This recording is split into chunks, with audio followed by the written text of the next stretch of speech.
Ethiopia on the brink, rising tensions in Tigray, and a call for national reconciliation. The Tigray region in northern Ethiopia is once again teetering on the edge of conflict. Just 5 years after a devastating war that drew international attention, new tensions are emerging, threatening to undo the fragile peace that followed the 2022 Pretoria Agreement.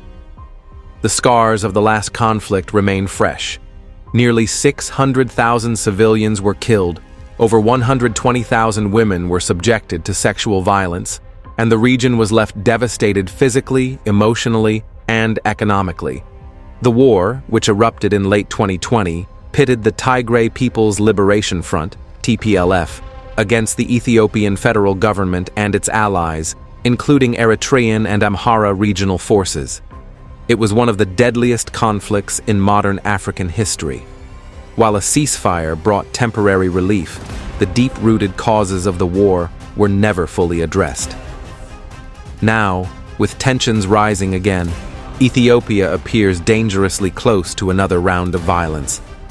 At the heart of the current crisis are two unresolved issues: the status of Western Tigray and the political marginalization of the TPLF. Before the war, Western Tigray was administered by the Tigray regional government. However, during the conflict, Amhara regional forces took control of the territory and have refused to withdraw. The Pretoria Agreement clearly stipulated that all non-federal forces, including those from Amhara, were to vacate the region. Nearly 3 years later, this provision remains unfulfilled. For the TPLF and many Tigrayans, the continued occupation of Western Tigray is not just a territorial dispute, it is a matter of justice, identity, and sovereignty. The second source of tension is the federal government's refusal to restore the TPLF's legal and political status. Despite the peace agreement, the TPLF has not been reintegrated into the national political landscape. As a result, millions of Tigrayans are effectively left without representation in federal decision-making. This exclusion is widely seen within the region as a violation of the spirit of the Pretoria deal and a signal that the central government may not be genuinely committed to lasting peace. Compounding these grievances is the broader instability across Ethiopia. In contrast to the situation 5 years ago, when the TPLF was fighting multiple enemies at once, the federal government is now overstretched. It is already engaged in a major conflict in the Amhara region, battling the Fano militia. Simultaneously, it faces ongoing unrest in Oromia, where the Oromo Liberation Army, also known as Sheen, continues its insurgency. Ethiopia's security forces are being pushed to their limits.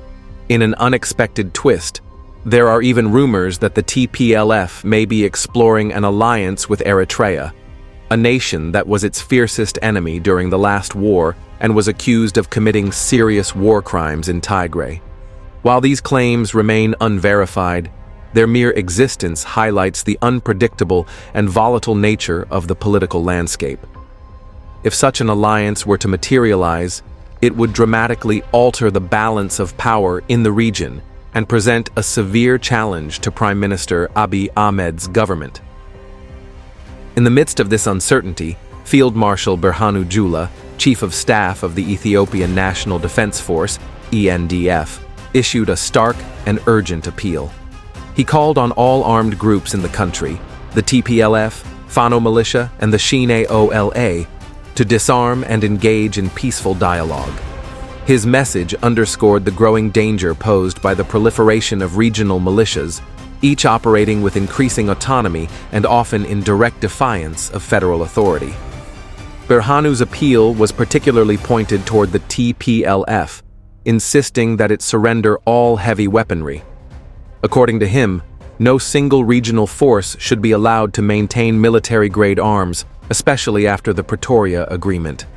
He also urged the Fano and Sheen groups to abandon armed resistance and choose dialogue over destruction.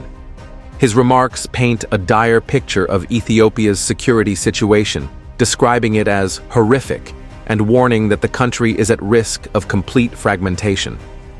The presence of so many armed groups many of them driven by ethnic, political, or historical grievances, has plunged Ethiopia into a complex and dangerous phase. Regional militarization, coupled with a breakdown in trust between ethnic communities and the federal government, has created an atmosphere of chronic instability. Birhanu Jula's call for disarmament is a recognition that military solutions alone will not bring peace. A broader, inclusive national dialogue is urgently needed, one that addresses core issues such as identity, federalism, justice, and equitable power sharing. Ultimately, Ethiopia stands at a perilous crossroads. The combination of unresolved grievances in Tigray, active conflict in Amhara, unrest in Oromia, and a stretched federal military is testing the very foundation of the state. Whether Ethiopia can find its way back from the brink will depend not only on the actions of political and military leaders, but also on the willingness of all factions to prioritize national unity over narrow interests. Field Marshal Birhanu Jula's remarks may represent one of the final attempts to prevent the country from sliding into widespread chaos. Whether his warning will be heeded remains uncertain. But one thing is clear: time is running out. Thanks for watching. Don't forget to like, comment, and subscribe for more content. See you in the next one.